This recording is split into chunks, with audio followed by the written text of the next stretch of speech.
동화책을 써서 수십억을 번 일본의 개그맨이 있습니다. 니시노 아키히로. 오늘은 그가 동화책을 만들고 판매한 과정을 담은 책 혁명의 팡파르를 소개해드리려고 합니다. 저도 책과 코칭이라는 지식 상품을 판매하는 입장에서 이 책은요, 제가 그동안 갖고 있던 신념과 상식을 모두 무너뜨린 책입니다. 처음엔 니시노 아키히로가 하는 마케팅 방법이 미친 짓이라며 비난하는 사람도 많았대요. 그런데 그가 1년에 자동으로 100억 가까운 돈을 벌게 되자 비난하던 사람들이 이제 먼발치에서 부러운 눈으로 그의 다음 행보를 지켜본다고 합니다. 그의 마케팅 방법 중 제게 가장 깊은 깨달음을 줬던 3가지 방법, 그리고 이에 대한 저의 생각과 경험담을 보태서 여러분에게 전달드리겠습니다. 그의 첫 번째 방법입니다. 입구에서부터 돈을 받지 마라. 돈이 될 타이밍을 뒤로 미뤄 가능성을 늘려라. 지겨워질 만큼 신용을 획득하는 수단에 대해 말하려고 한다. 그 정도로 지금은 신용이 모든 것을 결정하는 시대이다. 굴뚝마을 푸펠의 두 번째 크라우드 펀딩에서는 6,257명이 참여했다.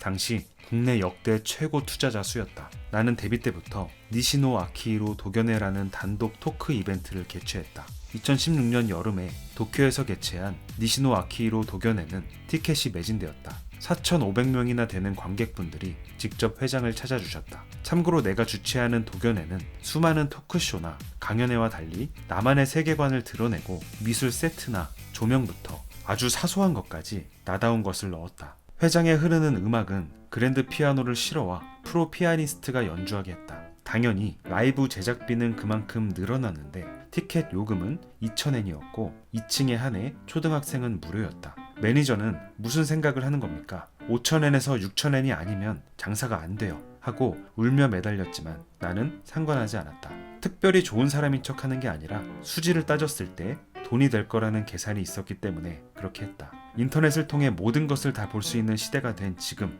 관객들의 금전 감각은 매우 정확하다. 스마트폰만 있으면 사람들은 2,000엔이면 무엇을 얻을 수 있는지를 잘 알고 있다. 나의 도견회에서 미술과 음악, 기타 등등을 본 사람들은 이것은 원래 2,000엔으로는 경험할 수 없다는 것을 모두 알고 있다. 이 가격 설정으로는 주최자 측이 부담을 안는다는 사실을 꿰뚫어 보고 있는 것이다. 그럼 됐다. 도견회의 적자 정도는 그림책을 팔아 충분히 채울 수 있다. 지금은 눈앞의 수익에 매달리지 말고 4,500명에게 감사를 받는 쪽을 선택하는 게 이득이다. 그래서 굴뚝마을 푸펠의 크라우드 펀딩은 그 도견회가 있고 1개월 후에 실시했다. 엄밀히 말하면 도견회 1개월 후에 크라우드 펀딩을 실시하겠다고 결정한 뒤 도견회의 티켓 가격을 결정했다. 당연히 크라우드 펀딩에서는 도견회를 찾았던 분이 여러 투자해 주었다. 도견회에서 한번 금전적으로 손해를 봤으니 크라우드 펀딩으로 돈을 모았어도 금전적으로는 이득이 없는 것이지 않냐 라는 지적이 있으므로 답해준다. 확실히 이 방법이라면 금전적으로 버는 게 없을지 모른다. 하지만 도견회 한 번으로 돈을 회수하는 경우와 도견회와 크라우드 펀딩 2번으로 돈을 회수하는 경우는 금액으로는 똑같더라도 후자가 크라우드 펀딩의 투자자 수를 늘린다. 게다가 이 크라우드 펀딩에서 투자자 수가 국내 역대 최고 기록을 수립해 떠들썩한 뉴스가 되어 이제까지 내 활동이나 굴뚝마을 푸펠에 관심이 없었던 사람까지 끌어들여 투자가 더 늘어났다. 어떻게 숫자를 배치하면 자신의 숫자를 더 늘릴 수 있을까? 지금 눈앞에 있는 돈이 될 만한 기회와 타이밍이 내 목적에 가장 적합한가? 다시 한번 정리해두길 바란다. 이 부분을 읽고 제가 코칭을 시작한 지 얼마 안 됐을 때 저질렀던 2가지 실수가 떠올랐습니다. 2가지 실수 모두 입구에서부터 돈을 받으려다가 벌어진 실수예요. 첫 번째 실수는요, 세미나에 사람을 모으지 못해서 위약금을 물고 대관을 취소했던 일입니다. 사람을 모아서 2시간 강의를 하고 그중 일부 수강생들이 1대1 코칭을 신청하도록 만드는 게 제 계획이었어요. 30명을 모으고 그중 20%, 6명이 1대1 코칭을 신청하게 만들자, 그렇게 목표를 세웠어요. 강의장을 대관하고 인스타그램 광고를 돌리고 강의도 철저하게 준비했습니다. 몇 분이 신청했을까요? 2분이 신청했습니다. 결국 2분께 양해를 구하고 세미나를 취소했어요. 제 실수는 이 강의를 무료로 하지 않고 입구에서부터 돈을 받으려고 했던 거예요. 저의 계산은 이랬습니다. 손해보지 않을 정도로만 가격을 책정하자. 대관비와 인스타그램 광고비를 충당할 수 있을 정도, 3만 원이면 되겠다 싶었어요. 강의에 자신이 있었기 때문에 이 정도 퀄리티 2시간 강의에 3만 원이면 완전 혜자지, 그렇게 생각했어요. 그런데요, 3만 원은 혜자스러운 가격이 맞지만 그분들이 주말에 그 장소까지 오는 시간과 비용은 따져보지 않은 겁니다. 제가 손해를 보더라도 무료로 했어야 했어요. 요즘엔 웹이나 형식으로 많이 하기 때문에 앞으로 그렇게 오프라인으로 사람을 모을 일은 없을 것 같긴 하지만, 제가 만약 다시 한다고 하면 무료로 하는 건 당연하고 전자책이라든지 강의장의 다과라든지 가치를 더 높일 방법을 고민할 것 같습니다. 제가 했던 두 번째 실수도 비슷한 시기에 있었어요. 저에게 그룹 코칭을 받았던 분 중에 여러분 모두 아실 만한 중소기업의 임원분이 계셨습니다. 그분께서 코칭이 끝나고 다음날 연락이 왔어요. 코칭이 너무 좋았다면서 더 알고 싶은 부분이 있으니 따로 만나서 얘기를 나눠도 괜찮겠냐, 이렇게 말씀하셨습니다. 그때 저는 그분께 1대1 코칭 비용을 안내했습니다. 입구에서부터 돈을 받으려고 했던 거죠. 결국 그 임원분을 만나지 못했습니다. 만약에 제가 입구에서 돈을 받지 않고 그냥 코칭 AS라고 생각하고 만났다면 어떤 일이 벌어졌을까요? 1대1 코칭으로도 만족시켜 드렸다면 얼마를 지불해야 하는지 오히려 먼저 말씀하셨을 수도 있고, 주변의 지인분들을 소개해 주셨을 수도 있고, 임원으로 계셨던 그 기업에 강연을 초청해 주셨을지도 모르죠. 아직도 그분에게 1대1 코칭 비용을 안내했던 일이 불편한 감정으로 남아 있습니다. 요즘 저에게 꽂힌 한 문장이 있습니다. Give us gain, 주는 자가 얻는다. 코칭, 강의, 컨설팅 대부분은 원가가 크지 않은 서비스 상품이잖아요. 돈이 들 타이밍을 뒤로 미루고 먼저 줌으로써 팬을 늘려가 보세요. 돈이 아닌 가능성을 늘려가는 겁니다. 니시노 아키히로의 두 번째 방법, 내용 공개를 두려워하지 마라. 사람은 확인 작업으로만 움직인다. 사람이 시간과 돈을 할애해 그 자리까지 걸음을 옮기는 동기는 언제나 확인 작업을 위해서다. 즉, 내용을 다 아는 것에만 반응한다. 루브르 박물관에 모나리자를 보러 가는 사람은 TV나 교과서에서 이미 모나리자를 봤고, 그랜드 캐니언으로 여행을 가는 사람은 TV나 팸플릿에서 그랜드 캐니언을 봤다. 만약에 돈을 내면 유명 화가의 멋진 그림을 보여드려요. 돈을 내면 엄청난 장소까지 데려다 드려요. 이런 식으로 했다면 당신은 돈을 쓰겠는가? 그러니까 인간은 그다지 모험하지 않는다는 소리다. 우리는 이미 어느 정도 실력을 헤아릴 수 있는 물건에만 반응한다. 그리고 그것을 내 눈으로 직접 보면 어떨까? 같은 확인 작업을 위해 드디어 무거운 엉덩이를 드는 법이다. 이런 생각에 나의 단독 토크 라이브를 전편 무료 공개했는데, 이때도 이런 소리가 나왔다. 무료로 볼 수 있다면 굳이 라이브에 갈 필요가 없어지지. 하지만 이게 무슨 일이래? 다음에 관객은 2배가 되었다.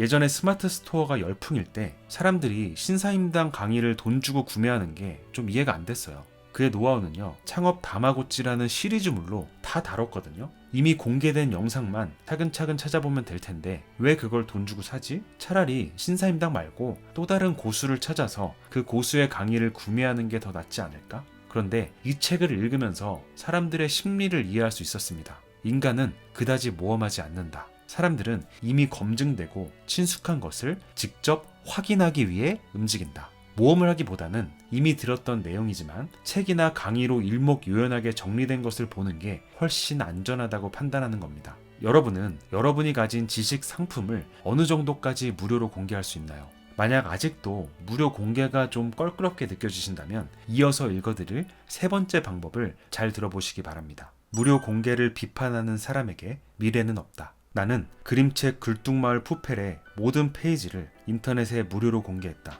이에 엄청난 찬반 양론이 일어났고, 그 중에서도 일러스트레이터와 만화가라는 그림 그리기를 생업으로 하고 있는 분들의 비판이 두드러졌다. 주요 비판은 아래와 같다. 가치가 있는 것들을 무료로 해버리면 앞으로 이런 것에 돈을 내지 않을 것 아닌가. 무료가 당연해지면 업계에 돈이 오지 않아 업계가 피폐해진다. 노동에 대해 돈을 받는 것은 당연한 권리다. 무료는 이상하다. 모두 어쩐지 정론인 것 같다. 이런 의견이 속속 무료 앱인 트위터에 올라왔다. 말할 것도 없이 무료는 받아들일 수 없어 라고 목소리를 높이는 사람들이 트위터라는 회사에는 1엔도 지불하지 않고 있다. 노동에 대해 돈을 지불해야만 하는 룰을 스스로 깨고 있는 것이다. 우리는 TV에도 돈을 내지 않는다. TV 애니메이션을 예로 들면 애니메이션 제작비를 지불하는 것은 스폰서고, 시청자는 무료로 TV를 시청한다. 그 중에서 일부 시청자가 그 애니메이션의 영화나 유료 이벤트, 상품, 나아가 스폰서가 광고하는 제품을 구입한다. 그 매상이 스폰서에게 돌아가 또 TV 애니메이션을 무료로 시청할 수 있다. 이처럼 TV 애니메이션은 무료 공개하는 형태를 취하고 있지만 돈의 흐름은 멈추지 않는다. 이것이 포인트다. 가치가 없는 것은 무료로 제공해도 돈은 발생하지 않는다. 가치가 있는 것, 무료가 아닌 것을 무료로 공개하기 때문에 팬이 생기고 돌고 돌아 그 돈이 떨어지는 방식이다. TV는 무료로 공개해 사용자를 늘리고 그 100명 중 1명이라도 돈을 지불해주는 사람이 생긴다면 매상이 오른다고 판단했기 때문에 무료로 공개하는 것이다. 얼핏 무료 같지만 사실은 돈이 되는 타이밍을 뒤로 미룬 이야기일 뿐이다.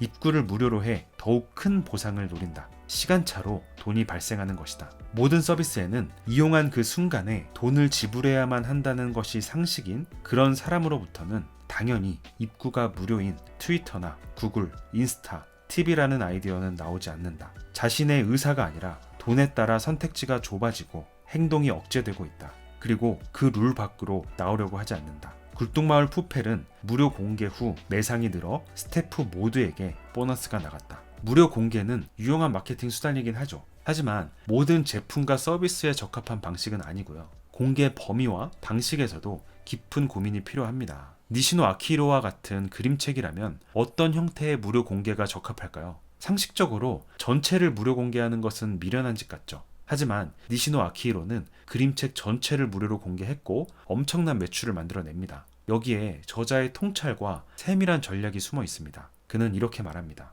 왜 그림책을 무료로 공개했더니 매상이 늘었을까? 이유는 인터넷이 물리적 제약을 파괴했기 때문이다. 슈퍼마켓의 시식 코너를 생각해보자. 조그맣게 자른 소시지를 무료로 제공해 제대로 된 봉지 하나를 사고 싶으면 돈을 내세요 라는 방식 말이다. 화장품 무료 샘플 같은 것도 마찬가지다. 10명 중 1명이 사주면 돈이 되는 판매 방식이다.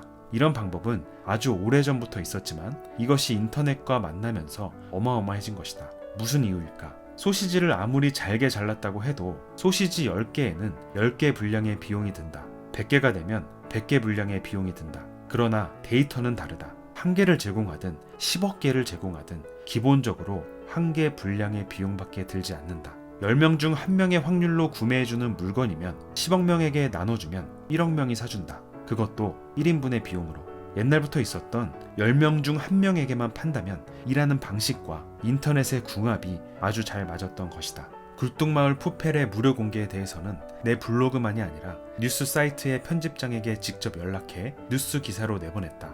이런 무료 공개 행동은 뉴스라고 생각했기 때문이다. 그리고 뉴스 마지막에 책 판매 링크를 첨부했다. 내가 아는 한 무료 공개한 날에 200만 명에 가까운 사람이 무료로 굴뚝마을 푸펠을 읽었다. 그중 돈을 내고 종이책을 사자 라고 생각해준 사람이 100명에 1명이라도 있으면 그 시점에 2만 부를 팔 수 있다. 뉴스가 나온 직후에 책 판매는 1위로 뛰어 올랐고 뉴스 기사에는 광고를 붙였다. 또한 그림책에는 읽을거리로서의 기능 외에 읽어주는 부모와 아이의 커뮤니케이션 도구로서의 기능도 있다. 스마트폰으로 공짜로 읽는 것도 좋지만 아이에게 읽어주려면 아무래도 종이 그림책이 좋다. 바로 이런 점이 온라인에는 없고 종이 그림책에는 있는 고급 기능이다. 어머니들은 아침부터 밤까지 바쁘고 자유롭게 쓸 수 있는 돈도 자유롭게 사용할 수 있는 시간도 부족하다. 그렇기 때문에 그림책을 사려고 할 때 절대 망해서는 안 된다.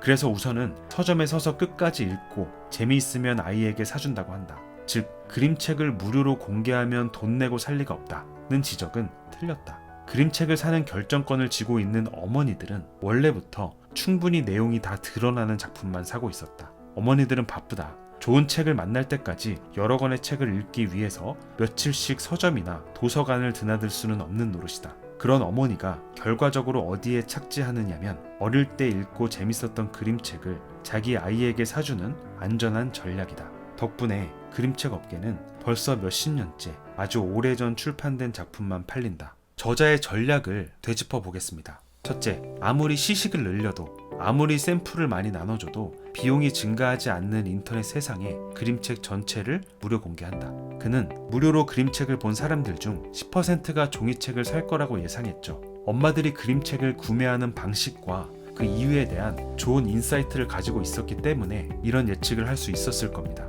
둘째, 무료 공개라는 파격적인 결정을 뉴스 기사로 만든다. 뉴스 기사이기 때문에 이 기사 자체가 무료 광고 역할을 한 겁니다. 셋째, 뉴스 기사 하단에 책 구매 링크를 단다. 넷째, 뉴스 기사에 광고를 붙인다. 저자는 고객의 손에 닿을 때까지의 길을 그리는 작업도 작품 제작의 하나라고 말합니다.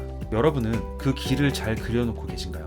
제가 길을 그리는 데 도움이 될 만한 또 하나의 영상을 소개해드리겠습니다. 저의 코칭 매출을 4배 이상 늘려준 또 하나의 마케팅 지식, 아이폰 한 대를 10억에 판 남자 이야기가 궁금하다면 이 영상을 클릭해주세요. 감사합니다.